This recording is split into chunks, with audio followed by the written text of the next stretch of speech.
Şeytan bunu istiyor.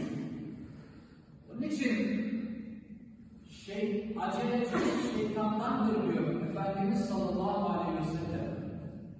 Fakat düşünerek hareket etmek, o ise Rahman'dandır, Allah'tandır. Peki bu hadis-i şerif şimdi bakınız.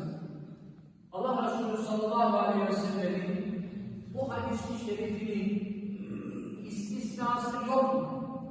Yani hep mi böyle olmalıyız? Yoksa bazı konularda, bazı hususlarda aceleci mi davranmalıyız? İşte bir başka hadis-i şerifte bunun istisnalarını sayıyor Peygamber Efendimiz sallallahu aleyhi ve sellem. Evet, genel